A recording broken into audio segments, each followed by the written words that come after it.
Virtual Racing School was developed to provide support to the next generation of sim racers. No matter if you're a rookie or veteran or what car or track you'll be racing, our goal is to provide training every step of the way.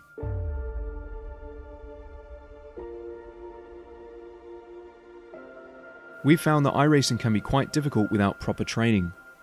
There needed to be a way to prepare for on-track racing. With VRS, you can literally learn from the best sim racers in the world, including 4-time NASCAR iRacing World Champion Ray Alfalla. And Ray Alfalla is a 4-time champion of the NASCAR Peak Antifreeze iRacing Series. 3-time iRacing Grand Prix World Champion Martin Kroenke. Martin Kroenke becomes a 3-time world champion. Rallycross World Champion Mitchell de Jong. Mitchell de Jong is now champion for the iRacing Rallycross World Championship Series. And many other top sim racers. Data packs include everything you need to start learning. Our World Championship coaches create the data packs by setting a hot lap or a series of fast laps for you to compare, analyze, and replicate. Data packs also include a tutorial where the coach points out techniques they use to hit the fast lap. This gives you access to the latest driving techniques and setups before you even hit the track. Sign up for a free account and download the VRS telemetry logger. With this application running seamlessly in the background, your laps automatically start syncing to the VRS website. From there you can analyze and compare 2 laps of your choice, whether it's your data, the coaches, or your teammates. VRS will automatically target improvement opportunities so you can get up to speed even faster.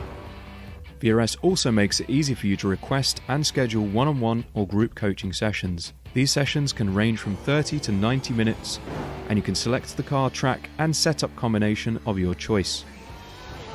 Visit virtualracingschool.com today to sign up and get started.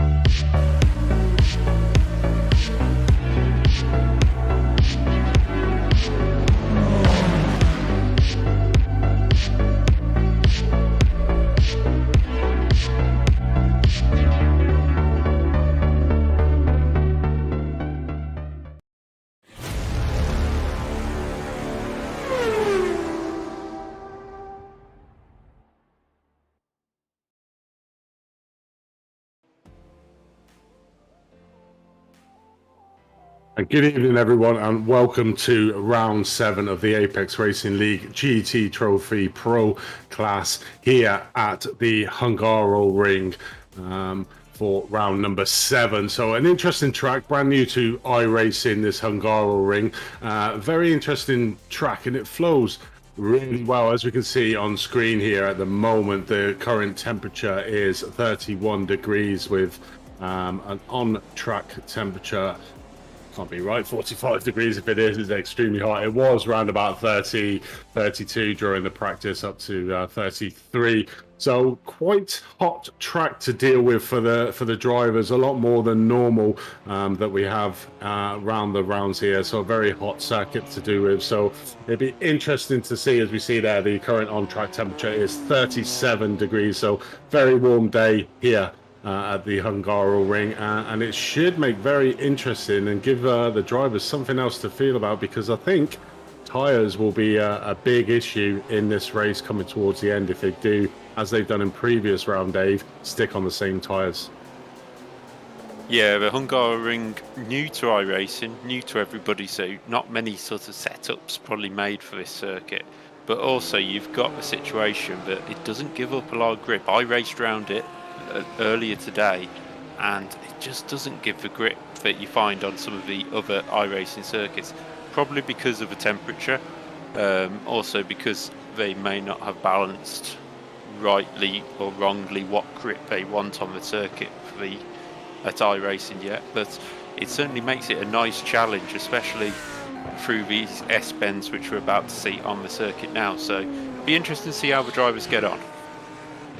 Yeah, definitely. So if we look at the current championship standing as it stands at the moment, so round 7 of 9 rounds, so only 3 more rounds to go. When we see the top 10 there, Sven Newman currently sat in first place at the moment with 311 points. Brandon Taboni has obviously moved up 2 places from the last race on a 285, so a little bit way back from Sven Newman. John Derrick in third, Brandon Bogdan Moldovan, who was our early race leader, has now dropped down to 4th place. Richard Kofenku seems to be on very much a charge at the moment, so getting a 1st, 2nd and 3rd respectively in the last 3 races. Leon Penn in 6th, Chris Speets in 7th, Hanko Gribstad in 8th, Michael Palic in 9th, and Otto Hertler in the top 10.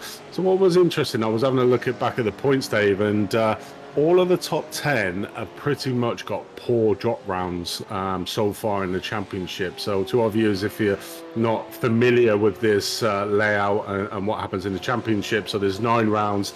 Each race is 60 minutes long, so only 1 race per round. And each one of the drivers can have 1 drop score. So at the moment, the top 10 drop scores are all extremely low, either did not start or finished well down into the grid. So that makes another dimension to the championship in that they can't afford to have another poor round. And if they do, then that really affects their overall championship position. Yeah, it will do. I mean, the men on form at the moment, Brandon Tabone and Richard Gavenki. Brandon's got an 8th and 2 7ths as his worst 3 rounds. But Richard Gavenki's got a 10th, 11th and a 13th. So while they look like they're in championship contention at the moment, once them drop scores come in, then sort of a 10th and 11th for Richard will start counting, and it's really not going to help him out, for example. Whereas Sven Newman, he isn't dropping any score because he missed a round. So actually he's in a very strong position at the moment. Yeah, so what we're going to have a look at is we're going to have a look at the circuit. Hopefully we'll get a driver that actually completes a lap, and Dave will take you through a lap of the Hungaroring. See if we can get a car. Yeah, hopefully we can go on board. We're on board with Otto Hertler onto the main straight, and it's the longest straight part of the circuit here, obviously, and he pulls off. So there we go. There's the first one. We knew that was going to happen. Here we go with Bogdan Moldovan then, the early championship leader in this series. Here he goes down the main straight, up into 5th gear. Will he grab 6th? Probably not before the hard braking for turn 1. Reconfigured turn 1 quite a few years ago now. A lot sharper than the old turn 1. Gives you a much better run down into turn 2, where you can overtake on the outside if you're brave and you've got enough grip. But there's many different lines you can take through this corner. 2nd gear, powering out. This 3rd gear corner is flat, but can just be that little bit slippy on cold tyres as we head up the hill to turn 4. And this one is all important with track limits on the outside to watch out for. Bogdan just keeping it in. Quickly over to the left for turn 5. And you keep just keeping it in 2nd gear here, up into 3rd and maybe 4th before the chicane. No, he keeps it in 3rd, drops it down to 2nd for the chicane. Some may pick 1st. Sausage curb on the left hand side, nicely avoided, and then you have these 4 S-bends, which if you get a nice run through, you can just about maybe squeeze your way past and surprise somebody in an overtake. He's up into 4th gear. Will he drop to 3rd? Yes, he will for this final bit. And down into sector 3, where you have 4 quite slow corners now. It used to be a little chicane here, but now it's a tight right 90. Down, back across the track, a lot of crisscrossing across the track here. And off Camber corner, just wants to keep drifting you wide here. And then into the final corner. The circuit's quite short in comparison with 14 corners, but you can have many different lines in that final corner. Either running wide on the entry or running tight, as that was provisional pole position for Moldovan. It looked very clean, but that takes him to the top of timesheets.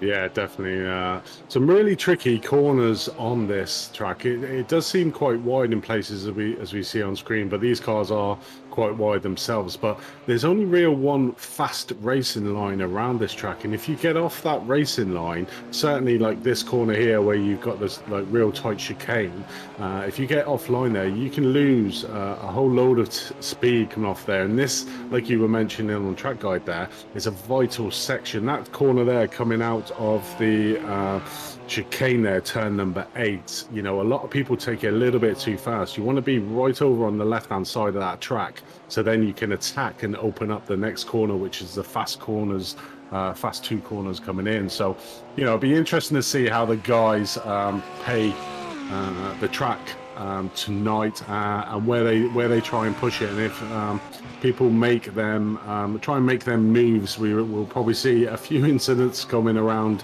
a few corners there, and people trying to get past but not actually making it, and probably losing positions because they're off that racing line. But really looking forward to this one tonight, Dave, and 60 minutes of pure fun ahead of us. Yeah, it's going to be tough for the drivers. Obviously, they will have practice, the pro drivers, but you're going to have to really be on your game with this new circuit. Like you said, you've just got to, you sort of, most of the way around the circuit, you're anticipating the next corner along. So you may want to get this corner right, but you know you want to get to the left-hand side for the next corner. So it's always just building the lap rather than pushing for that one corner where you're going to gain all the time. As we can see, Brandon Tabone, the man on form at the moment, up to second in the championship and up to the top of the qualifying standings. Yeah, so we've only got 15 seconds left of qualifying, so quickly run through the qualifying. So Brandon Tabone obviously just taking pole position there from Bogdan Moldovan, who seems to have chalk and cheese rounds in this championship. Seems to be on form on this. Leon Penn in third, Gribstad in fourth. Sven Newman down a little bit from where you normally see him. We normally see him on the front row, currently in fifth place, and John Derrick just behind him in sixth. Otto Hertler in seventh, Leon Ward in eighth.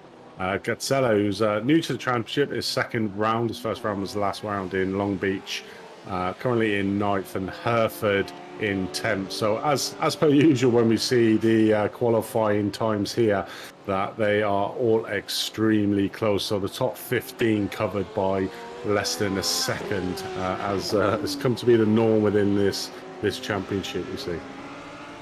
Yeah, it's so close yet again, and we're just looking to see who will be able to get that championship run in. Brandon Tabone certainly looking very strong at the moment. Newman have been strong all year, and I think everybody's sort of in the top 8 who would expect to be there. Can't see any, but Chris Beats with poor qualifying down in 14th, but apart from that, and Carl Winkler 16th, who's been in and out of the championship this year. So a couple out of position, but the main championship contenders are at the front, and it's going to be a battle all the way through. Yeah, it sure is. And one of the late charges of champion, Richard Gafencu, not obviously setting the time. They might have a pit lane start for this round, which is probably not ideal for him, but his last 3 rounds have been exceptional. You know, his first couple were pretty poor, which has put him where he currently stands within the championship, but he's come on form in the last 3 rounds, and yeah, he's certainly one to come from the back of the field if he takes the grid from the pit lane to come through the field. So it'll be interesting to see how his day comes. But you know, we have Carl Winkler back into the fray. Hasn't been on a couple of rounds, obviously took a couple off, but he's currently out on the grid as well. So we welcome back Carl to the grid. But as we just wait for the drivers now to or get on the grid, and we'll quickly run through the grid. So in pole position is Brandon Tabone, Bogdan Moldovan in second, Leon Penn in third, Habel Gribstad in fourth, Sven Newman fifth, John Derrick in sixth, Otto Hertler in seventh, Lewis Ward in eighth, Mittal Satu in ninth, Emil Gazzella in 10th, Chris Beats 11th, Ostan Hereford in 12th, Dominic Engel 13th, Matthias Beer in 14th, Michael Paulich 15th, Carl Winkler 16th, Ronald Grossman 17th, Kieran Smart in 18th, and at the back of the field of 19 is Richard Gafencu. So only 19 here tonight, but all the main contenders are in the hunt for them points. Yeah, all the main people are here. No disrespect to everybody else, but Richard Gavencu, starting possibly from a pit lane, if not the back of the grid, we've seen him with rapid pace in second half of races. So if you don't see him coming through early on, bear with us. He will be moving up into the top 10 in this race, I pretty much believe. But it's so open about who could win it. I mean, early in the season, you wouldn't have betted against Bogdan Moldovan, but even though he's on the front row, he's, like you say, he's been chalk and cheese this year. And I think the man we've got to watch out for is Brandon Tabone. He's been on form. He's not finished lower than 8th all season. 8th in the first round, which was his worst result, then 7th, 3rd, 7th, 1st, and 2nd. So he's really putting in a championship charge, and I think he may be favourite to win this race as well. Yeah, he's certainly come on strong in the second half. I can confirm that Richard Gavencu will be starting in the pit lane for this race. So obviously we'll be charging through from the back. So it'll be interesting to see how he gets on. It looks like we're not going to be subjected to a full pace lap, half the lap to just go through before they set off, as we see him now. So a rolling start going into this, so be interested to see what happens coming down into turn 1, which will always be a clinch point on this first lap. Cold tires, cars jostling for position to try and get that extra place, and it's probably highly likely that we might see a car sort of spin there. Yeah, Porsche safety car heads into the pits. They'll take it easy around this corner, but Brandon Tabone in the perfect position to get the jump out of this corner. He's quite far ahead of Moldovan actually, but they're going to get the green flag, and it's Leon Pence already passed Moldovan, so that's a terrible start for the guy who's trying to put his championship challenge back on song. Newman's looking to the inside of Gribstad, but it is Tabone that leads into turn 1 from Penn.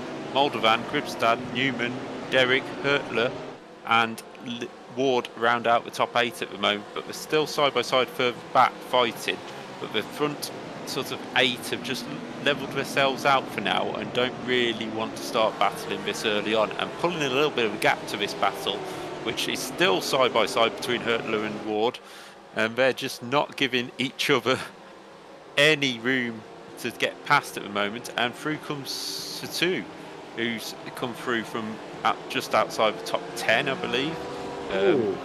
And there's a spin there. That is Gazella spinning. The newbie into the series has spun early on. I missed slightly whether he got a catch there because of I was watching Ward and Hertler so much. But it's Tabone who leads from Penn and Moldovan. Yeah, I think obviously there it was just a self-speaking corner, but luckily no damage was done, and all the rest of the drivers managed to get through. As we see there, turn number 5, treacherous corner. Certainly on this, I don't think he did get a hit, but luckily all the other drivers managed to avoid him. As you see Matthias Beer there going around the outside to avoid him. So great work there from the field. So pretty relatively safe first lap from the drivers, which is always nice to see. So all the drivers still within contention, and the only person having a slight incident was Casella there around in turn 5, but is still on the back of the field. Richard Gavencu at the moment obviously made up positions, 4 positions, currently running in P15.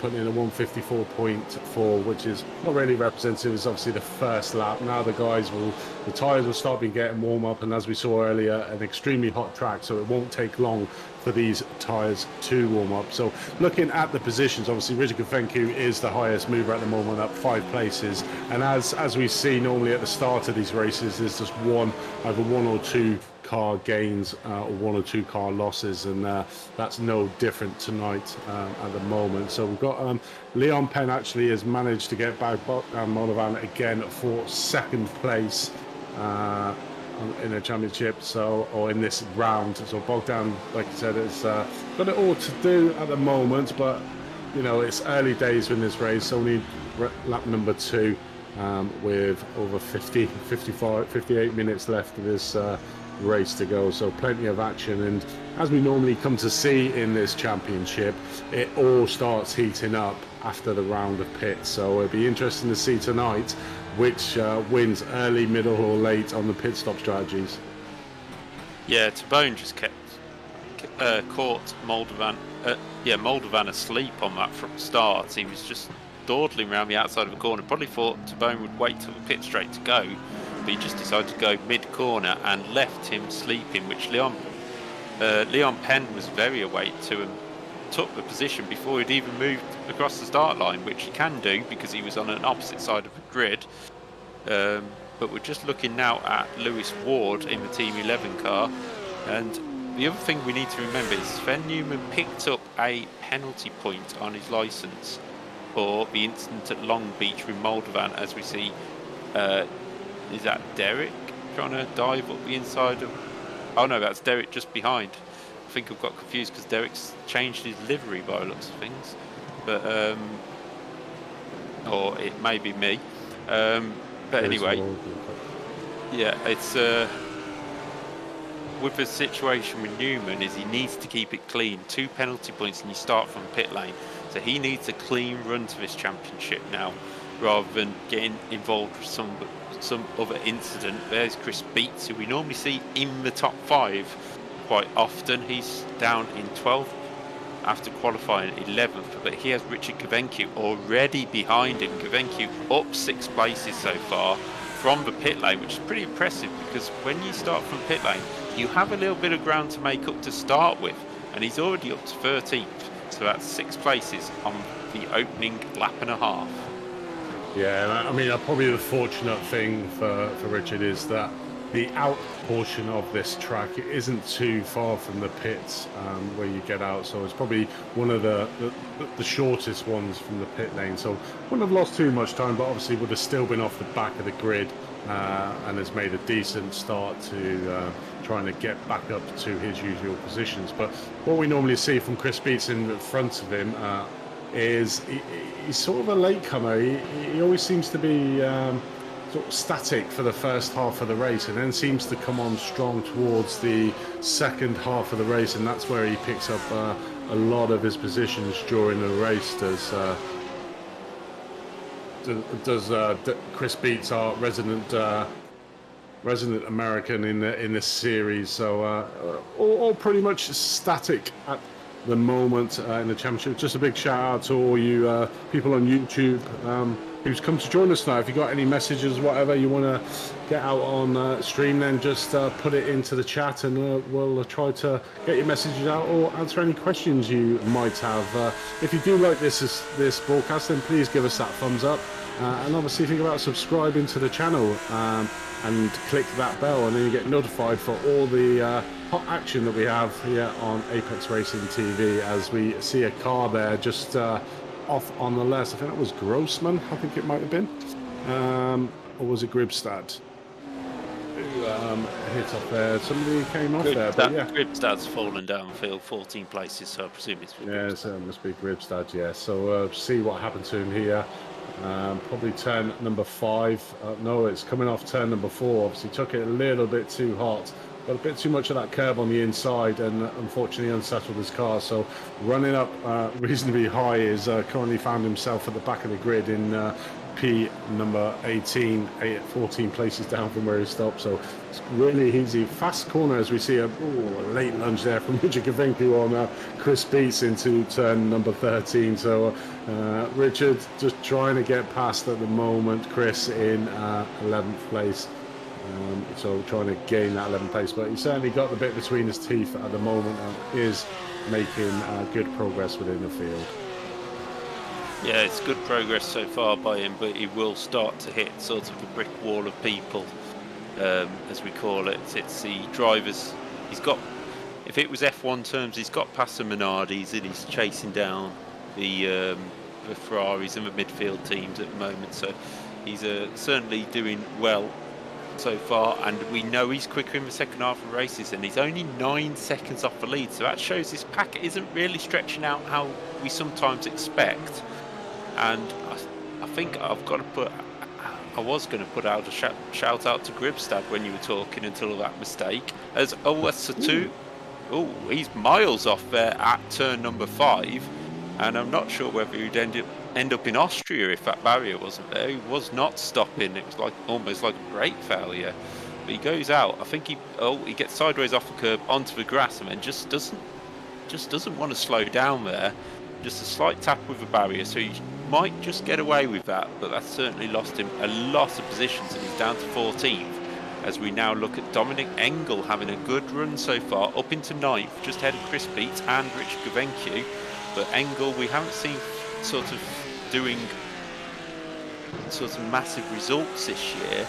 Just having a look, his best is 11th twice in rounds 3 and round 5. So as Chris Beats now goes to the inside to demote him down to 10th, but 10th would still be a PB so far this season for Engel. So let's see how he gets on. The two cars are still side by side. Beats around the outside, little wide on the corner, but he's given just enough room to get away with it. And Richard Gavencu ready to try and can he take 2 places in one? If Gavencu goes to the inside here, he might just do so. He's going for it, goes up the inside. Hopefully Beats has seen him as well, and that is a lovely move by Gavencu. And now we're 3 wide down to turn 2. This is not a bright idea, boys. Somebody's going to have to give way here, and there's a little nudge between them all, and Dominic Engel's the one who's skittled out sideways, and now he has to defend from his countryman Paluch.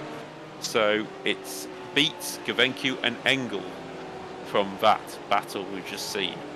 Yeah, great couple of corners there from Gavencu and Engel there. Unfortunately, Engel just getting on the slight end of that, getting that free car domino effects, that coming round down to turn number 2 there. So I think Chris Beats came in to Richard Gavencu, who unfortunately sort of tapped Dominic Engel, who was on the outside of turn number 2, that lost him that time. But he's still within the fight, and obviously Michael Palich, now currently in 12th place, is coming to join him. So we've got this really good 4-car battle, but at the moment it looks like Richard Gavencu's trying to make a sprint away from Chris Beats, getting a slight 2-car advantage over him at the moment. So certainly has the pace, and we saw him at the top of the standings in the practice. So we know he's quick. As we see Dominic Engel again going out wide, he certainly hasn't got that corner mastered, and loses another place to Paulich there on turn number 13. So seems to have the beat him at the moment, turn 13 for Dominic Engel. That's 2 twice now he's gone out wide and let cars come up inside, so needs to stay a lot tighter going around that corner. But certainly a lot of chopping and changing, but I could sort of see that coming from Richard Gavencu coming down the back. He would have had the double slipstream effect on the 2 cars in front of him. They were trying to tee each other up to get the pass done, and Richard managed to duck down that inside. But great coming off that off the first corner, and seeing him 3 wide coming down into this corner. That was a heart in the mouth moment. I didn't think they would actually get through or safely, but they managed to do it. Yeah, we managed to do it, and it seems like there's 2 packs now. There's a pack of 7 seconds covering 1st to 8th, and then 3 seconds back is Richard Gavencu. We'll start pulling away from that pack, I presume, now. But we head back to the front. There's Brandon Tabone, just controlling the pace, I'd call it, at the moment. I think he's probably got the pace to pull Penn and Moldovan away from Newman, but there's no good pushing it too hard early on. And they're just keeping Ward, Derrick and Hertford away enough not to be part of a battle, and we're just sort of controlling the pace, responding when he needs to, and keeping that gap to Penn at about 0.8 of a second at the moment. Probably looking to push as it gets later on, as we see Grossman now being passed by, I think that's Gribstad trying to have a go at him. Yes it is, and Gribstad up the inside. Gazella's caught up to the back of the pack again. And after 12 minutes, only 17 seconds covers the whole field after all this battling. So it shows that even with battles, you can still run quite a good pace around this circuit, as a PB goes in by John Derrick in 6th place. But there is Dominic Engel and Gribstad, and pretty much the second half of the field was in your screenshot there, as Hertler's got past Hereford. Where's Hereford gone? Seems to have disappeared down the timing screens. There he is. He's possibly had an off at turn 1 there, I think, possibly. But yeah, he's fallen down to 13th. We'll see here on the replay. Heads down straight, gets to turn 1, and I presume he just goes round halfway around the corner. No, he gets a nudge there. It is by Otto Hurtler, and just absolutely nothing he could do about that. But good recovery and speedy to get back into the pack in 14th. But that's both Norwegians, Hertford and Gribstad, who were both running well early on. Good qualifying, but now back in 14th and 17th. Yeah, I think that's one of the major things about this track, because there's lots of tight corners, but they're all fast running corners, like second, third, fourth gear corners to go round. So, you know, if you have an off, certainly round that turn number 1, you can lose a lot of time in a lot of places, because not only are you trying to get back on track, you've also got to watch out for the big procession of cars that we have here tonight to get past you before you can get out safely, because the last thing you want to do is come in the way of somebody else and try and do it, as we watch Carl Winkler here with Michael Satu trying to take him on the inside, but it'll be on the outside now for the last corner, turn 14. Could get that slingshot behind him, so Satul will just sit behind him and look at trying to dive down into the first corners, which seems to be one of the popular moves here. But as we see here, Carl Winkler moving to the inside of the track to not give Satu that inside line, which very wise move. But what that will do is compromise his speed on the outside as we watch Satu go around the outside of Carl Winkler there. So it's going to be 2 by 2 coming down into turn number 2, but Satul will have that inside line, so Carl will have to yield that place to him and tuck in behind him, and hopefully try and repay the favour next lap, but just needs to tuck on his tailpipe. So a great pass there from Satul. I think that was pretty much textbook, as we watched Matthias Beer getting slightly a little bit out of shape coming around turn number 3 on track. Yeah, everybody's in a battle at the moment, I think, even down to 17th here with Matthias Beer. I'm just watching the time screen, and it seems like Richard Gavencu has now caught Otto Hurtler after he had that issue with Hertford. And this is now the pit lane starter Gavencu after 15 minutes, about to move up into the top 7 of this race, and only 10 seconds off the lead. Now, with the pace he's running at the moment, as he goes to the inside, a bit of a late move there. He wasn't going to make that stick. I'd wait until the start-finish line. You'll have a perfect run on the fin and make your way through. But he's dropped Chris Beats by 3 seconds. So that shows you how well Richard is running and really has a grip between his teeth. So he gets a run out the final corner and gets in the slipstream. And it's a long enough straight for the slipstream to make a difference. Let's see if he can take the dive into turn 1. We're on board with Gavencu now. Looks to the inside on the brakes. Counts to 3 and he is through.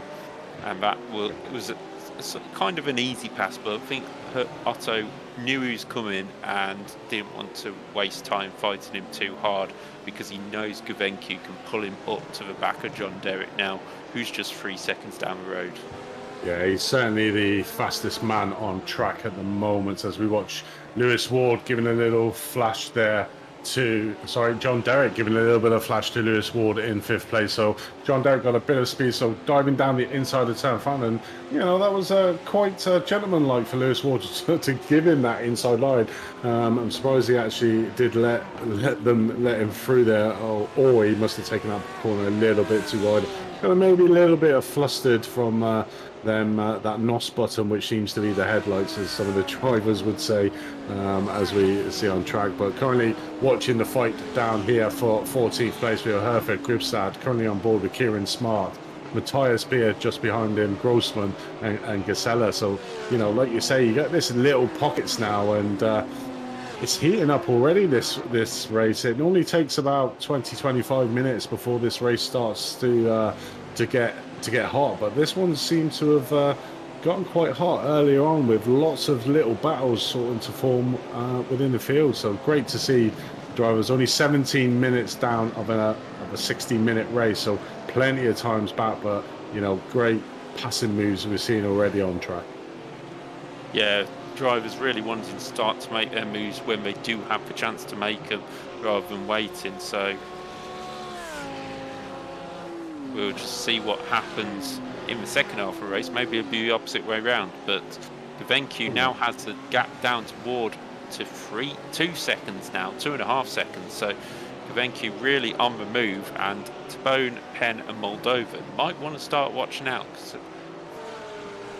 Gavencu will be in the battle for this win by the end of the race if he can keep this pace up. It's just whether he's used up any tyres making this charge. I think that's one of the major things. You know, I've spoken to quite a few drivers and that, and they said that, you know, this track more than any other track actually chews up the tyres a lot more than a lot of the other iRacing tracks out there. You know, you've got 14 turns, relatively small track, so the car is always turning, so you're putting a lot of load on these tyres. You're not really, the only break they have is the start finish straight, and even that is not exactly massive here at the Hungaroring. So it'd be interesting to see, and add in the track temperature, which I wonder if you could put that up, Dennis, to see what the track temperature is currently running at. It's still at 37 degrees, so a really hot track as well. So it'd be interesting to see if any of these guys decide, you know what, I'm going to risk taking some tyres, even if it's back ones or maybe a set of fronts, to then really be able to push on. So interesting call, this one, I think. Well, we saw it work. I think it was it last time out? Was it? No, it wasn't at Long Beach. I'm trying to think where it was. We saw somebody take tyres in the pit stop. And that was the Radicals, mate, I think. That was Radicals, yes. Apologies. That worked, exactly. And it could work in this as well, I think. It's with the temperature, with the track warming up as this race goes on and the tyres wearing, it might just work for somebody, maybe a Sven Newman, who has the pace to close that 2 seconds back up. Like Richard Gavencu, flying at the moment, has he used up too many tyres? Is it going to be worth spending that extra 2, 3, maybe even up to 5 seconds longer in the pits just to put them fresh tyres on and push again? At the moment, if you've got the pace, you could get away with it. Yeah, certainly can. So there's obviously another aspect to the drivers. Not one driver during us all, as we see there, Kieran Smart in that rear end battle, getting it slightly wrong, probably coming around turn 4, which seems to be the corner that's catching a lot of the drivers out, as we currently watch the battle here with Dominic Engel and Satul again, fighting side by side. You know, it's going to be compromising their lap speed, which will give Carl Winkler the opportunity to try and close up the gap and get onto the back of these two, with these two fighting as hard. But always great to view on the stream when we have two races that are identically matched, really, and doing side-by-side racing the majority of the race. But as we look at the moment, Brandon Tabone closing in slightly is Leon Penn to Brandon, and then you have Moldovan, who's currently in third, 1.2 seconds behind the leader. So these top three sort of getting away from Sven Newman at the moment in fourth place. So these three pulling away, and if they work together, then they can pull out that gap on Sven Newman. But Sven's obviously a very quick driver, as we've seen in previous rounds. So he should be able to claw him up. Certainly if these guys get into the rounds where they actually start battling, get side by side, because like I said, you know, there's only one real fast line around this track, and if you do come off that line, it is going to compromise your speeds coming around. But at the moment, they're all playing nice ball in the front three, but I'm pretty sure that will change as we join Rich Gavencu, who's managed to get now onto the back of Lewis Ward, in sixth place. So he's made up that 3 seconds in probably about 5 minutes. So, you know, certainly wouldn't put it past him to try and get up there. You know, it'd be a tall order at the moment, the front three pulling out. So their last lap was a 1:45.3. Richard last lap was a 1:44.9. So obviously caught up a little bit on the front runners, about 3 tenths a lap faster than the front runners at the moment. But certainly on the charge, and considering where he started, Dave, back in the pits, going up 12 places with only 22 minutes gone in this race is exceptional. as we currently watch on chat. Herbert Grisad currently in 14th, so the big battles all over the field at the moment. Hereford in front of him and Carl Winkler at the head of this pack as we have our first pit. Richard, thank you, coming in the pit lane. This is an extremely early pit, very strange. I'm not sure why he's actually come in. Be interesting to see the incident points. No, he's not doing a drive-through, so he's certainly having a pit stop. So extremely early stop in this race, but obviously must have done his maths, and we'll see how great he is on his maths stop. So it'll be interesting to see as we see another Gazella coming into the pits, Hereford coming into the pits. So these drivers decided to try and take this early pit to see if they can make it pay for them. Pit stop there was for Gafenku 15.8 seconds, so only taking fuel on board. And yeah, okay, so pit lane is 46.7. That's probably the benchmark to have a look at for the front runners for when they come into their pit stops to see where they're at. But what that will give, it'll give Rich Gafenku a lot of free air in front of him, and we've already seen that he's an extremely fast driver, the fastest one out on track, so that may pay dividends to him. So we have a fresh track in front of him, so he can really start getting the pace. He was only 9 seconds off the front runner. If these front three at the moment, Brandon Taboni, Leon Penn and Bogdan Moldovan, start batting it out between each other, that gap could get closed in the pit stop. But an extremely early pit stop there from 3 of the drivers, so it'd be interesting to see how they fare for when they come out at the end of the pit round. So interesting strategy there from the 3 drivers. Be interesting to see where it comes off. So at the moment, we're currently on board with Herbert Gribstad, with Dominic Engel just behind him again. But it seems to have pulled away a little bit from Grossman, a couple of car lengths there, as we watch Chris Winkler with Mikhail Satu just behind him, going to try to get that dive on the first corner, but unfortunately not being able to do it, a little bit too far back. But that will obviously let Carl Winkler know that he's there, right on his tail, and just picking up the situation as he tried to dive down on the inside of turn number 2. Not unfortunately got that inside line, so what he will do is he'll push Carl off the line and might be able to get him, but I don't think he'll be able to make the pass into turn 4. Be a very brave man to try and take that inside line, as we see him all over the back of Carl Winkler, heavily defending at the moment. And this is obviously going to be bringing Gribstad and Dominic Engel back into the fray. So, you know, all the battling here for currently for 9th place, 11th place on track. So these little pockets of battles all over the track, and at the moment it's a fantastic viewing from an exceptional crowd. I think this is probably going to be a iRacing favourite of the drivers. It does seem to be that everyone that I've spoken to really enjoys this track. They like the way that the track flows nice and smoothly and gets it out. But as at the moment, we're still watching this battle between Carl Winkler, Harold Gribstad, Dominic Engel and Ronald Grossman, trying to do their best to get on the back of it, closing the gap slightly due to the defensive nature that Carl Winkler is doing at the moment on Gribstad, back in 12th place. Yeah, it's a battle throughout, isn't it, at the moment, as we see Gribstad all over Winkler again. Winkler heading for the inside. Yeah, sends Gribstad round the outside. Tough move to make, that one. But Gribstad will look to try and get cut back. Doesn't work, and they head down to turn 2 to do exactly the same thing again. Yeah, it's just roll reversal lap after lap. And that's the thing with this track, is that you got them limited passing spaces. So if you get past, the other car just stays behind you, and it's like roll reversal. But at the moment, Carl Winkler in 11th place doing a fantastic job just holding up Gribstad at the moment, who seems to be all over the back of that BMW to try and get past him, but at the moment cannot find the spaces. He tries to dive down the inside, and I think Carl saw that, made a little mistake there on turn number 5, and Gribstad manages to take the 11th place after about 3 laps of trying. So be interesting to see if he can keep this place at the moment. But what that has done, as we can see, Dominic Engel now and Ronald Grossman have managed to get onto the back of Carl Winkler. So all the battling between them two guys has brought these two guys into the fray for P11. Yeah, the battle will continue all through the race, I believe.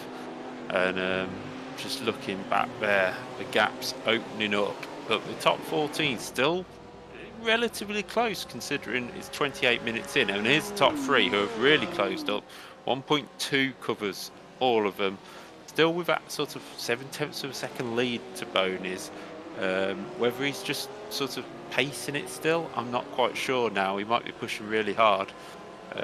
Chris Beats up in 8th now, and Satu on his recovery drive up to 10th. Yeah, what is interesting is these front 3 seem to be slightly pulling away at the moment from Sven Newman in 4th place.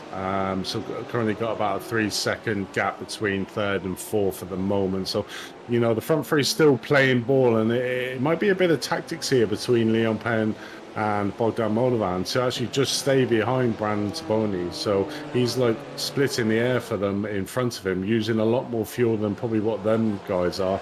And it might be that they're trying to go as far as they can in the pit stop strategies. But, you know, we've sort of been shaken up at the moment with the pit stops. So we've had 5 drivers at the moment on around about 23 minutes into the race that have currently been into the pits. They are Richard Gafenku, Matthias Beer, Ostad Herford, Emil Grazza and Kieran Smart. So them 5 actually deciding, do you know what, I'm going to try for the early undercut, get myself some free space on this track and see what I can do. And the lap times that Richard Gafenku is sort of pulling out at the moment are the fastest on track, not by much, but he's certainly the fastest. And as we saw before he jumped into the pits, he was only 9 seconds off the lead. So this might be an exceptional move here, move of the season on the pit stop strategy for Richard Gafenku, because he's got plenty of space in front of him, and he's just basically driving his own race at the moment. So it'll be interesting to see when the front 4 come in, where he'll come out on the track compared to them guys. Yeah, pit stop times, stationary times seem to be around 15-16 seconds. So it's just interesting to see whether Gafenku, I'm not sure he'll be able to jump top 3, but with his pace, because he's round about their pace, maybe a tenth or 2 quicker. But he's looking to jump Derek and Ward, who were ahead of him before he pitted. And it'd be just, I think he might have the pace to do that quite easily. And then only 4 seconds up the road is Sven Newman. So this probably helps Gafenku's tyres as well. He's out in clear air. He was stuck in the pack, so we were on about him using up his tyres.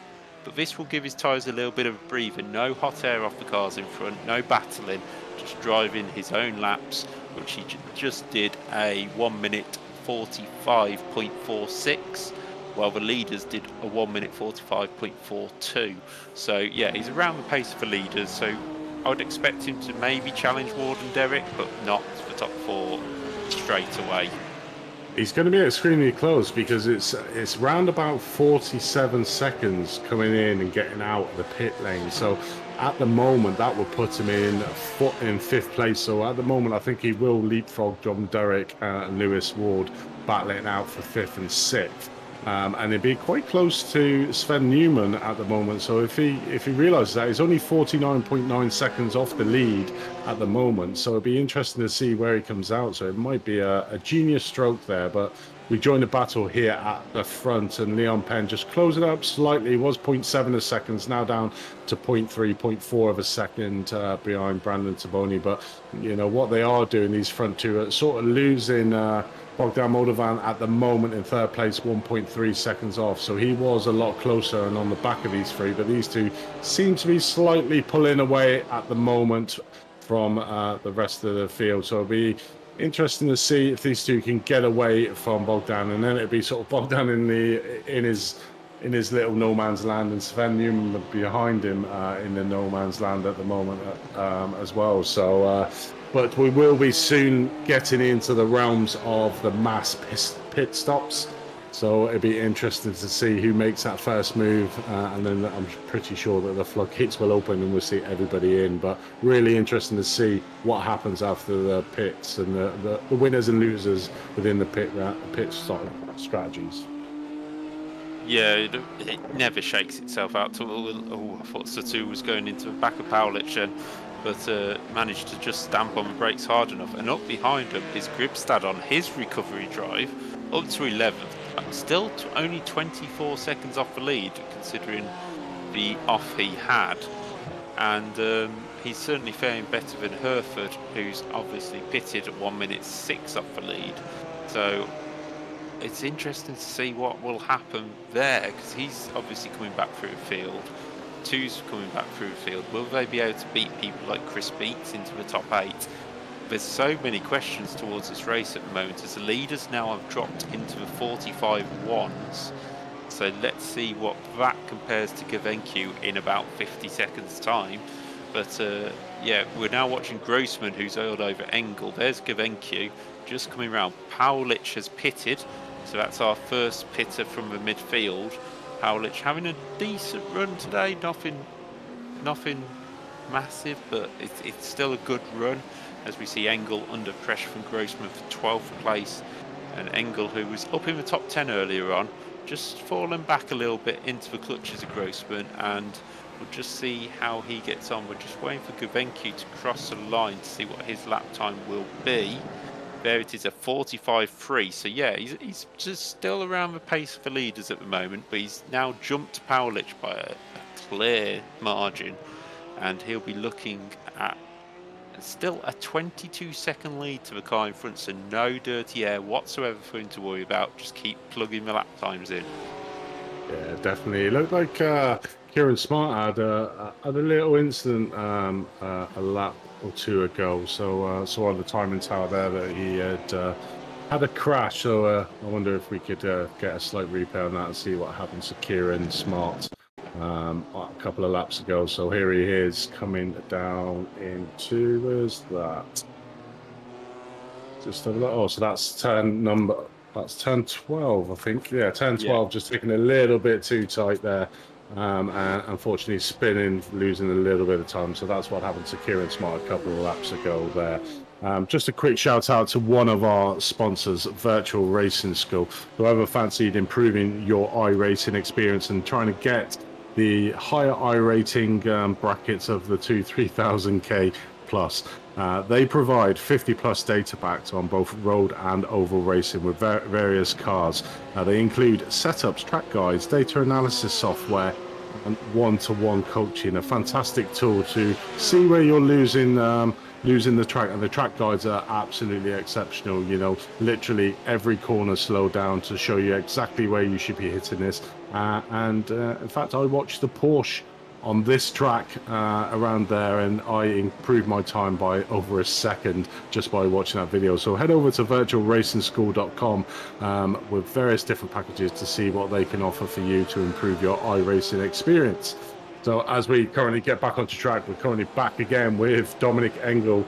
I think these two cars are actually glued together with Grossman just behind him at the moment. So it's these two cars have just been inseparable for the 36 minutes that we've currently been on track, but leaving it quite late at the moment. All these cars to pit in 36 minutes into this race, 24 minutes left to go of it, and we've still got 3/4 of the field to come in for their pit stop. So must be really good, this track on fuel. So front runners still not coming into the pit lane, so must be running that fuel down to fumes. Yeah, it's really strange to see so many not trying to take a risk with the strategy, but this could work against you. I mean, yes, in iRacing we don't have pit lane collisions and whatever, but it's distracting having another car there if you're looking for your man, as we look for Matthias Beer going up the inside of Powlich, who we saw pitting. So that's a battle for position on the road and in the whole race as a full. As Gribstad now pits, this may work for him. In comes Engel as well. So but we'll see what happens where these guys come out. Obviously, probably behind Gavencu, I suppose. But yeah, it's just distracting having so many cars in pits at once. If you're looking for your lollipop man to be able to pull up and not sort of skip past him by accident. Yeah, definitely. Do you know what? I think Richard Gavenku at the moment, if Sven Newman pits now, I think that Richard Gavenku will take that fourth slot space. It'll be extremely close when Sven comes out to where Richard Gavenku is. So I think it might, well, he certainly went in. I think he went in around about 6th, 7th place. And I think at the end of the pit stop, looking at the timings being like a 47, 48 second pit stop, he could be certainly in front of Sven after the pit round. So an exceptional drive and a really, you know, calculated move there, I think, because he's had all this free air in front of him, still got that free air in front of him.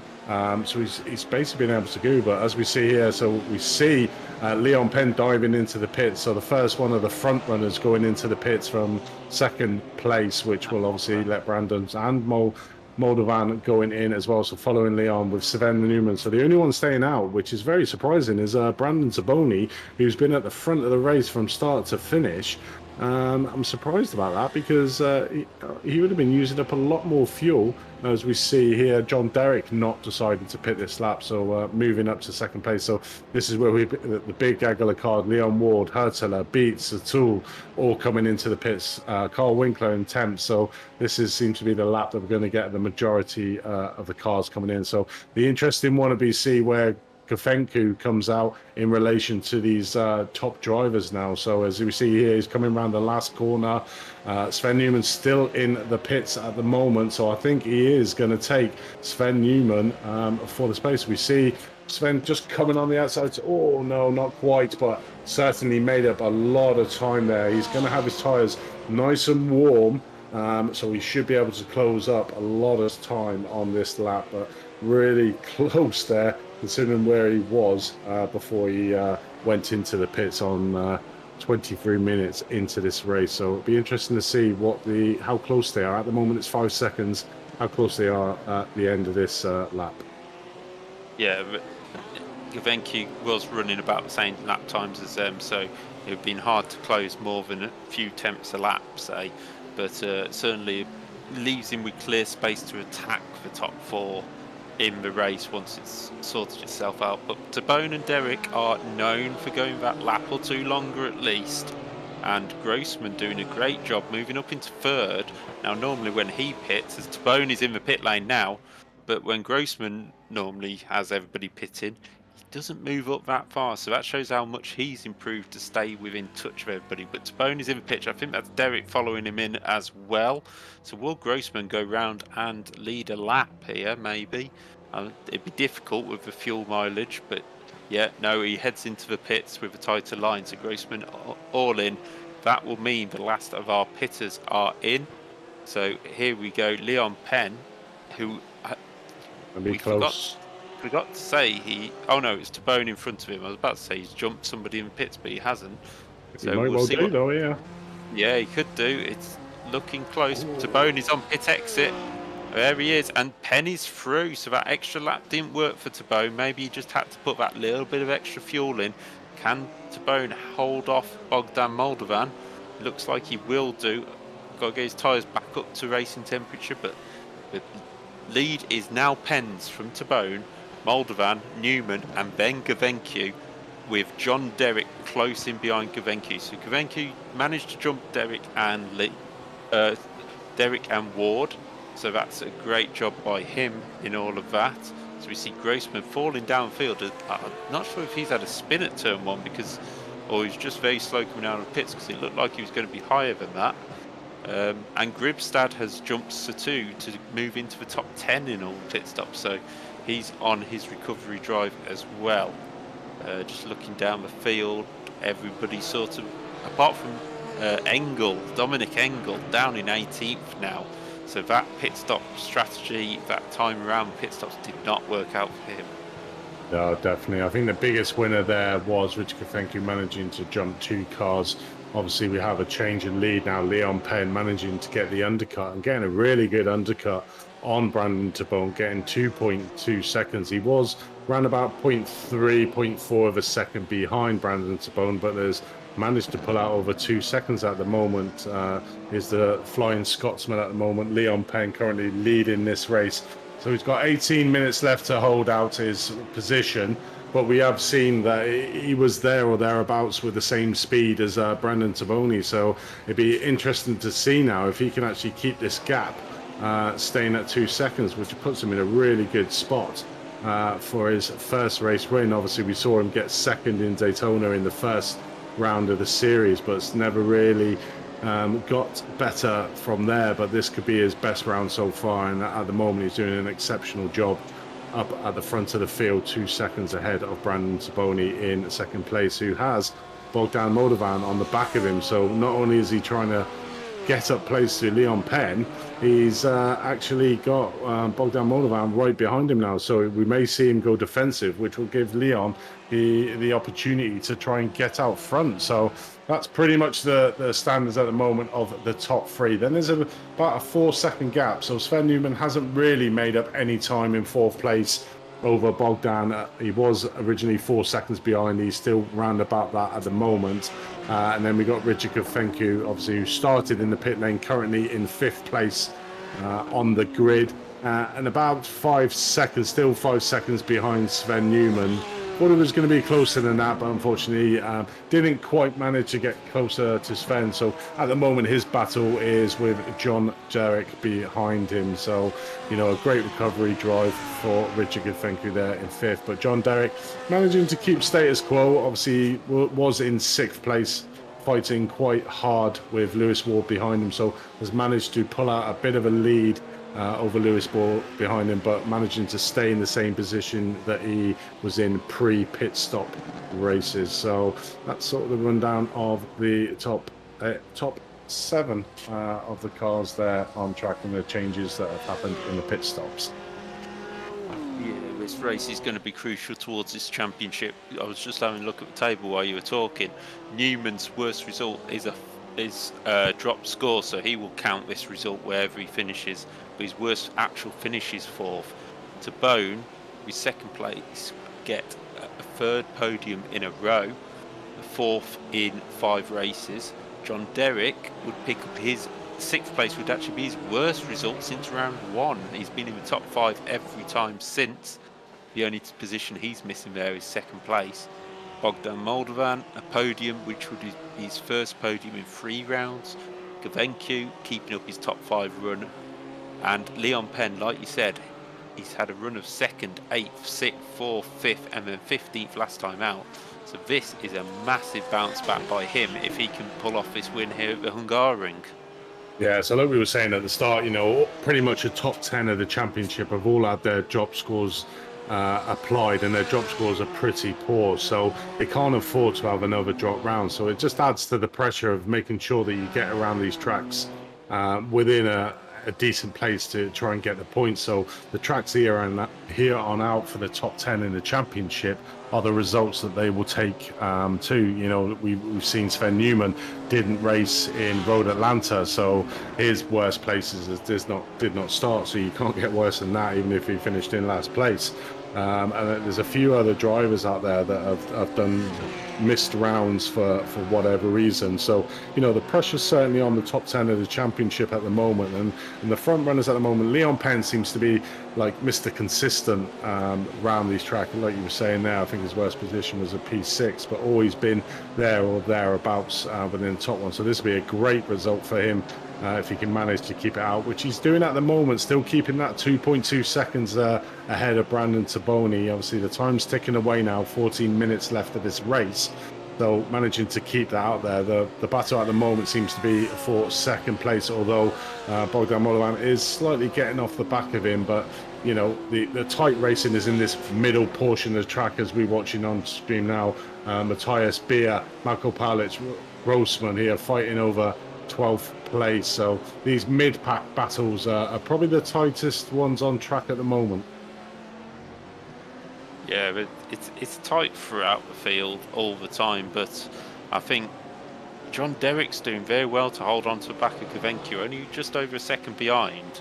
And he's been dropped a touch since the pit stop, but he's certainly got decent pace, and that's going to keep him away from Ward, because Ward and Derek were both battling hard just before the pit stop. So yeah, Richard Gavencu not really finding his late race pace that we've seen so often this year. Maybe he did use them tyres up a little bit too much early on, but back at the front, Leon Penn is, well, pulling that gap out slightly. Moldovan now 3 seconds behind in third place, who's actually dropped Newman by 3 and a bit seconds. So Newman also is very quiet tonight. He hasn't topped the session. He hasn't. Maybe it's just because it's a new circuit. He just wants to get his foot in and just, you know, get a good result from it. But just seems like he's been a bit quiet, really. We haven't talked about him much. I suppose every driver has their track that they're not going to be very good at throughout the season. We've obviously seen exceptional races from Sven. You know, at the start of the season, Interlagos was probably one that was quite amazing to watch. He just literally led from the first flag all the way to the end of the race and pulled out. You know, we've seen some really good battles between himself and Bogdan. You know, Laguna Seca was another good race all over the back. And, you know, I suppose even himself, he probably didn't expect to have the full racing as on all the tracks to be really good. But what he is doing is a consistent job in 4th place at the moment, pretty much in no man's land. As we can see, there is about 3-4 seconds behind Moldovan in 3rd, and then he's, you know, well ahead. 5 seconds still is a gap between himself and Gavencu. So in no man's land at the moment. So, but still doing a very sterling job. Just a quick shout out to one of our other sponsors, Apex Racing Academy. They currently have 29 data packs looking at setups, track guides, and this Apex Racing is fully integrated with the virtual racing school to give you the complete total package. Also, they do weekly coaching sessions, and plus they do many more. So head over to apexracingac.com to see what other packages that they can offer for you. And obviously, like I say, get it with virtual racing school, and you'll have your complete iRacing setup guide and package. So yeah, head over there and see what they can offer you.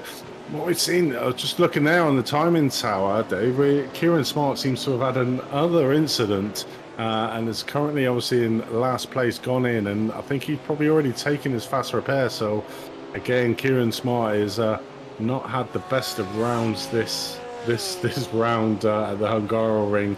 Currently 1 lap down at the moment in P19. So I think that's the 3rd incident that Kieran Smart's had in this round tonight. But we're still on board again with Ronald Goldsman here in P14 with the bottom end of the pack battling, but very close between himself and Carl Winkler just behind him, with Hereford just in front. So all these tight little battles in between, and every place counts towards the championship, because this is I think it's the first championship, as there's only one class in it, that the top 10 will win various prizes from each one of our 3 major sponsors. So everything to pay for getting into that top 10 of the pro standings.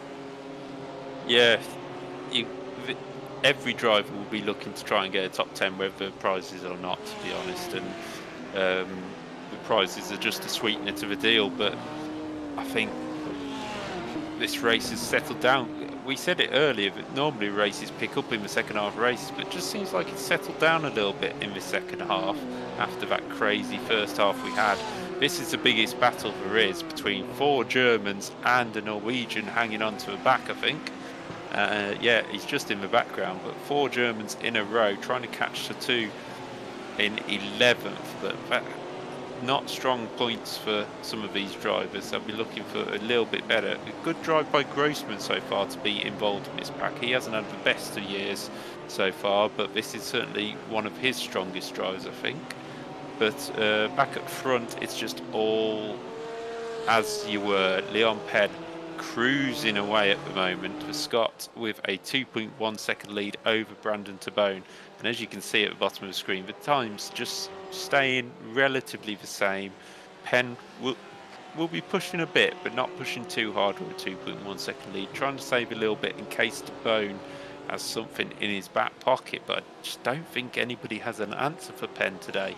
And going off Kieran Smart's instance, we haven't really seen that many incidents here today. Kieran's had a few issues, but like, I think it was the 2 Norwegians went off, Gribstad and Hereford. They've managed to recover back into the pack, so nobody's really got cut adrift till this very late stage. Yeah, it's been exceptionally clean race, but you would sort of expect it to obviously get into this championship. You need to have a minimum iRating of 2.2k. So all experienced racers on the iRacing circuit. So that's obviously the minimum. We do have drivers in who are currently racing around within this championship around about the 7k mark. So we've got some really, difference of iRating throughout the field, but some exceptional races, and yeah, an extremely clean race. I think everyone's still been in it, and I think obviously, unfortunately for Kieran, he's had a few self-imposed incidences that's put pay to him, but nobody really been in major incidents with cars. We've had a couple of self-induced spins, a couple of slight taps coming down into turn 1, but on the whole it's been an exceptional race, and Carl Winkler seems to be sort of in the battle, which is probably an enjoyable place for him at the moment, considering he hasn't driven in, I think, the past 2 or 3 rounds, so coming in relatively fresh again from a break that he had. But he's been having some decent battles here with Grossman. He's got Paulich just behind him, in front of Grossman, and then we've got Hereford just behind Winkler. So, welcome back to the league, Carl, and hopefully you enjoyed your close battling throughout this 54 minutes so far at the Hungaroring. Yeah, Winkler, who actually was running second to Newman in Hockenheim. No, it wasn't Hockenheim. Interlagos. Yeah. Oh, it was in Interlagos, yes. I was trying to think where he was dominant. I'm obsessed with Hockenheim. Hockenheim's your track, mate, isn't it?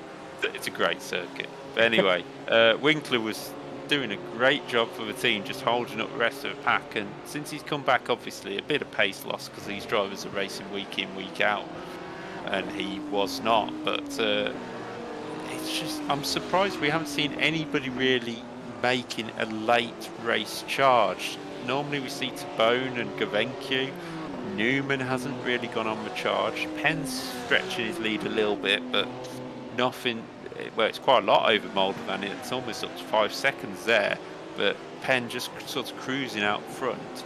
But nobody seems to have a massive turn of pace. I have just noticed Otto Hertler is up behind Ward.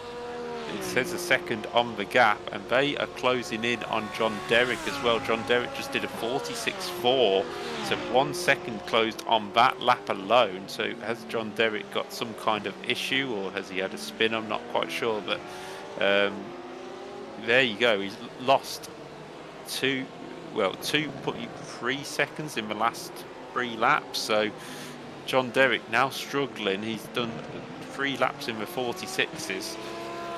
And he will have Ward and Hertler all over the back of him if he doesn't find a bit more pace. Yeah, I think it may be tyres. Guys will be really feeling the tyre wear and degradation on this track. Being 37-degree track temperature, or an already brutal track on tyres with the amount of hard, fast corners that they've got to do.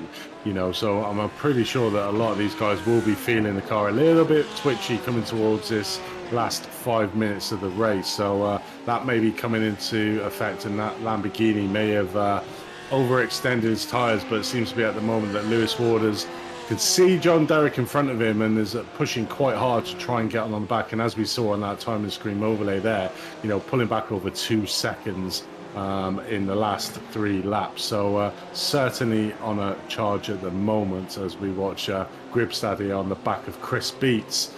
Chris is a relatively quiet one, so he's normally one of the ones with the late charges as well, but sort of all the action, like you said, I think you kiss of death it there, Dave, was all the action was in the first half of this race, and the second half has been there or thereabouts trying to battle, but not quite getting past, I suppose.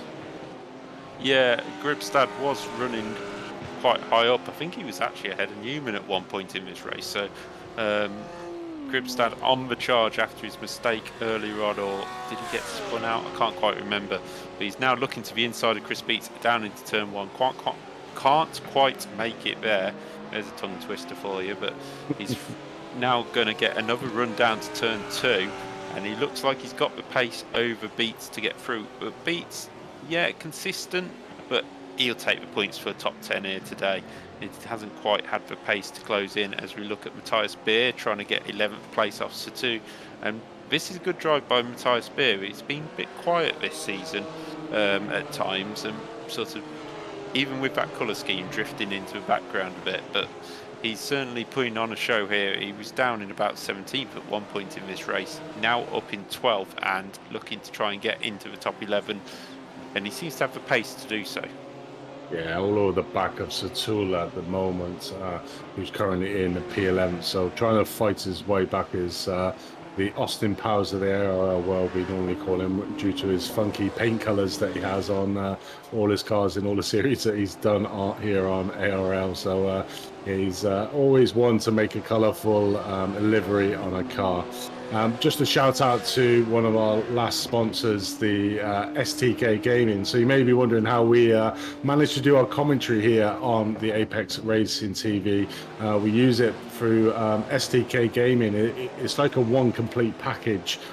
So what we've got here is we've got Dennis, who's in the production, and both myself and Dave are synced into his cameras. So whatever Dave shows us on the screen is what you wonderful viewers are seeing, and also we see it at exactly the same time.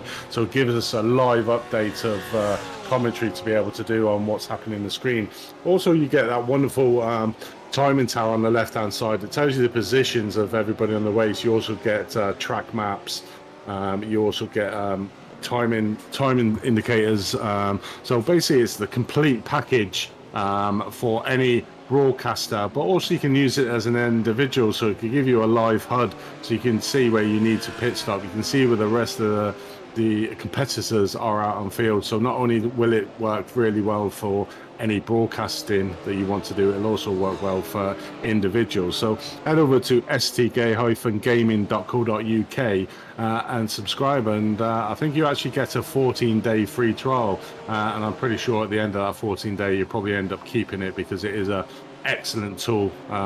Certainly if you are looking at setting up your own leagues, it's one of them must-haves for any smooth commentary that you want to give out. So head over to them to have a look.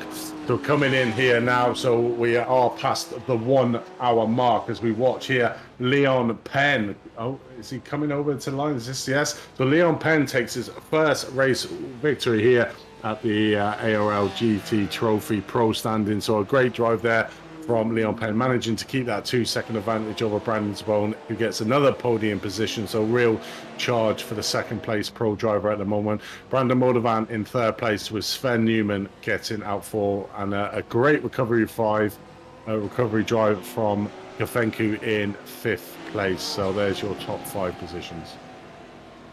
Yeah, it's a great recovery drive by Kafenku. Derek just holding off Ward at the line. Hurtler, a great drive up into 8th, beats 9th, just holds off Gribstad. Satu in 11th, Beer in 12th, Paulich 13th, Grossman 14th, and Winkler, the final of the Germans in the row. In those 4 Germans in a row, the Winkler. Herford, a disappointing day for him. He was qualified quite well. Gazella, Engel, and then Smart with his incident. So here at the Hungaroring, we've had an excellent opening gambit to the circuit on iRacing, and here are the results. Leon Penn winning by 3.9 seconds in the end from Brandon Tabone, who did his championship no harm whatsoever. Bogdan Moldovan in third place, reigniting his challenge ahead of championship leader Sven Newman, who just consolidated some good points today. Richard Gavencu 5th from the pit lane. John Derrick 6th, holding off Lewis Ward and Otto Hurtler at the end. Chris Beats in 9th, holding off Gribstad, Hackenbrück Gribstad in 10th. So that's your top 10. Yeah, going from the 11th down, you've got Satul in 11th, Beer in 12th, Paulich in 13th, Ronald Grossman 14th, Carl Winkler 15th, Oster Herford 16th, Emil Gassel 17th, Dominic Engel in 18th, and rounding out the field, I'm probably one to forget is Kieran Smart, unfortunately 1 lap down there. So the only driver that was a lap down. So I think overall the drivers must have really enjoyed the track. There was a lot of decent racing on track, certainly in that first half of the hour-long race that we saw there, but all the drivers kept it exceptionally clean. Yeah, it was the odd incident, but we didn't see 2 or 3 drivers dropping off the back of a pack. It was, that was the maximum. Whereas normally we might see 5 or 6 have an incident and have to pit and things like that. So this Hungaroring, even though it's tight and twisty, it certainly produced some good racing and also not too many incidents, which was a good thing for racing. Yeah, one of the good things, obviously, with this, where Sven Newman finished, was that now the championship point, because the top 3 in front of him are all the ones closing up. So what it will do is it'll make that top end of the pro standings at the moment a lot tighter, which makes for a lot better viewing, a lot better action packed on track, because all the drivers are aware of where they're currently standing in the championship and what's to win or lose to gain by either being aggressive or keeping it thingy. So only 2 rounds to go left in this championship, so all to play for at the moment at the top of the field. Yeah, definitely all to play for. And we're just watching a replay of literally where I think Leon Penn won the race. He got the jump on Bogdan Moldovan off the start, and then that left him clear to challenge to Bone. Whereas if he'd been behind Bogdan, he might have just got into a fight he didn't want to get involved in. You can see on the left there, Gribstad up in 4th place ahead of Newman. What could he have done if he hadn't had the incident in the race? And John Derrick just in behind Newman. So that top 6 got away really cleanly for the start of the race and left the rest of the pack to battle away. Yeah, definitely. And we have a driver waiting in the waiting area, Bogdan Moldovan. So we'll bring him up to have a quick chat with him. Welcome to the commentary booth, Bogdan. A good race for you overall. Obviously, the last couple of rounds have been pretty difficult and you've been sort of mid-pack finishes, but obviously getting back on the podium for you around a brand new track must be a good result. Yes, indeed. Now I got very used to the car, so I know its weakness and its strength. So it was much easier to me to be on the limit and to achieve the potential of the car. Yeah, I remember you saying on previous ones that you're trying to push this car, understand it, and it's great to hear that you obviously now got it. So we've got 2 rounds left of the championship. Obviously, you've slipped down to 4th in the overall standings, but obviously, vitally, you are in front of Sven Newman, so you will be closing a few more points back on him. How are you looking forward to the last 2 rounds of certainly the next round, which is Road America? Well, I think the gap is pretty big, but I will do my best to close the gap as small as possible.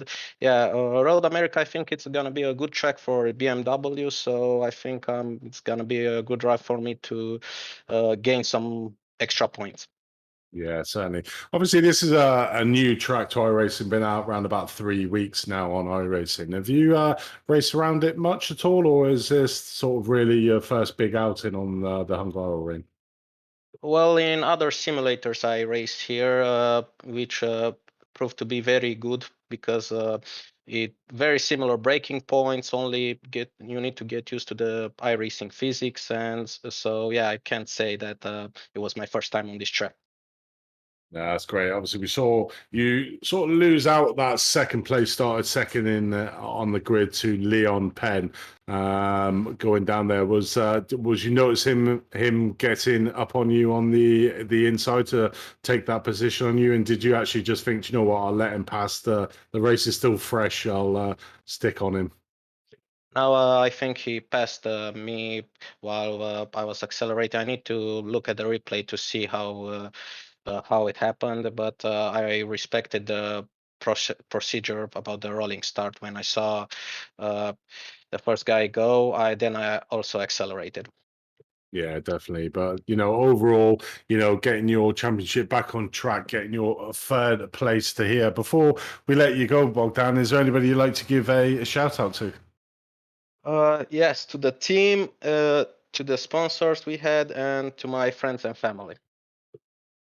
Brilliant. Well, thank you very much for joining us in the commentary box, and hopefully you'll enjoy Road America. Yeah, I hope so. Thank you very much.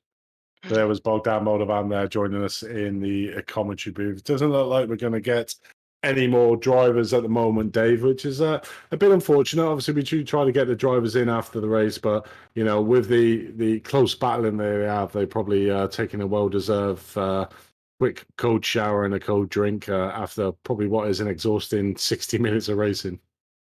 Yeah, it was a tough race here tonight, and the drivers will certainly deserve a little bit of a rest. But Leon Penn, absolutely perfection in that race, which is something no disrespect to Leon, we haven't been able to say this year.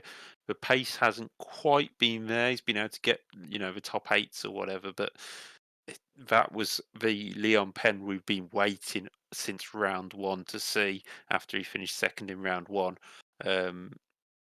That's the first time we've really seen him back with the full pace to be able to win the race. Yeah, definitely. That was an extremely close race there at Daytona. I think it was 0.003 of a second between, first and second, and the top four covered by less than 1/10 of a second. So that was an exceptional race after 60 minutes. But great to see that, this track seems to suit him really well, and will do his points no harm at all getting that first place. I think it's around about 75 points for the race win. And then there's a big drop off for second place. So we'll obviously claw back some points at the moment in the championship, which we will obviously show you at the beginning of the next stream to see where they all line. But overall, it's been a really good event. Drivers have been really clean, really respectful, and it's been a great 60 minutes of racing that we've had. Yeah, it's been a brilliant race, brilliant opening to Hungaroring, and let's see what the next round brings up. And like we keep saying, there's only 2 rounds to go, and the championship closing up. It's a bit of an accordion effect at the moment, and we just can't predict who's going to win each race. No, so obviously the last 2 rounds we have got, and it'll be interesting to see your comments, is Road America's the next race, and then finishing up at Phillip Island. What are you expecting from them two? Well, Phillip Island going in reverse. Obviously, Phillip Island final round. It's a strange one really, because it's known as a bike track really, but it can produce some great racing, and it's going to be a few off camber corners and things like that, whereas Road America is a circuit which most of these will have driven more often. So I think Phillip Island will be the biggest challenge for these drivers going forward. It's not sort of one which you sort of go, yes, that's a GT track or anything like that. So that's the one that's going to interest me the most. Yeah, definitely. And probably the Road America is a fast open track, so I'd expect to see a lot of slipstream in there. And exactly like you said, a lot of the drivers will be well versed in Road America. And I don't even think I've actually driven around Phillip Island in my short iRacing career, although I'm not the best iRacer out there. I try to do my best, but I've not really gone round Phillip Island. It's sort of one I haven't really done. So I think you're going to be exactly right there. Is Phillip Island certainly going to be an interesting round to watch. So that sort of concludes our coverage here at the Hungaroring. So just a quick shout out to our 3 main sponsors again: Apex Racing Academy, SDK Gaming, and Virtual Racing School. And a big shout out to you viewers for joining us here tonight at the Hungaroring. If you liked what you've seen, then please give us a thumbs up. Think about subscribing, and like I said before, click that bell Because here on Apex Racing TV, we pretty much have a series every single night. So on a Monday, we just literally saw last night the final round in the Formula V, and a brand new Mazda Cup will be starting up next Monday here on Apex Racing TV. On Tuesdays, we've got the last final 2 rounds of the GT Trophy Pro. We will then be moving to a GT Trophy Amateurs, which will be for those under 2.5k iRacing only.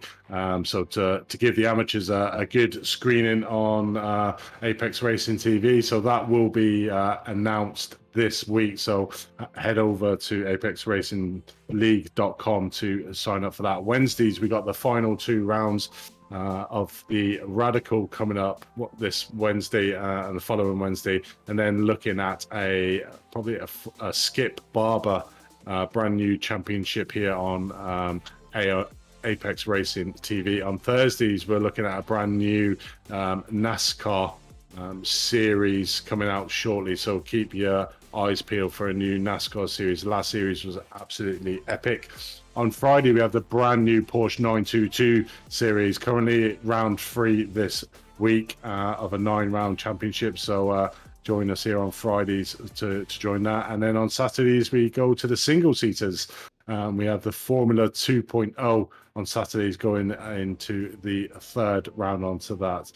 Sundays is probably our only one at the moment where we haven't got something at the moment. We just finished the season 5 of the GT trophy. So, GT Championship, GTE Championship. So that was a very exciting league to bring. So plenty of action here live on Apex Racing TV. So head over to apexracingtv.com/schedules to find out all the timers for all our broadcasts. Also have a look on our social media page on Facebook, Instagram and Twitter, and just look for Apex Racing TV. So that concludes tonight's commentary here at the Hungaroring. My name is Andy Thompson. I've been joined in the commentary booth by Dave Whitehouse, and on production we've had the wonderful Dennis Branch. So from us all here at the Hungaroring, look forward to seeing you next week at the same time around Road America. For tonight, good night.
Virtual Racing School was developed to provide support to the next generation of sim racers.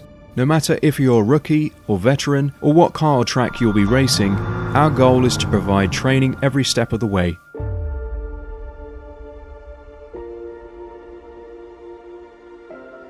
We found that iRacing can be quite difficult without proper training. There needed to be a way to prepare for on-track racing. With VRS, you can literally learn from the best sim racers in the world. including 4-time NASCAR iRacing World Champion Ray Alfala, And Ray Alfala is a 4-time champion of the NASCAR Peak Antifreeze iRacing Series. 3-time iRacing Grand Prix World Champion Martin Kroenke, Martin Kroenke becomes a 3-time world champion. Rallycross World Champion Mitchell de Jong, Mitchell de Jong is now champion for the iRacing Rallycross World Championship Series. and many other top sim racers. Data packs include everything you need to start learning. Our World Championship coaches create the data packs by setting a hot lap or a series of fast laps for you to compare, analyze, and replicate. Data packs also include a tutorial where the coach points out techniques they use to hit the fast lap. This gives you access to the latest driving techniques and setups before you even hit the track. Sign up for a free account and download the VRS telemetry logger. With this application running seamlessly in the background, your laps automatically start syncing to the VRS website. From there, you can analyze and compare 2 laps of your choice, whether it's your data, the coaches, or your teammates. VRS will automatically target improvement opportunities so you can get up to speed even faster. VRS also makes it easy for you to request and schedule one-on-one or group coaching sessions. These sessions can range from 30 to 90 minutes, and you can select the car, track, and setup combination of your choice. Visit virtualracingschool.com today to sign up and get started.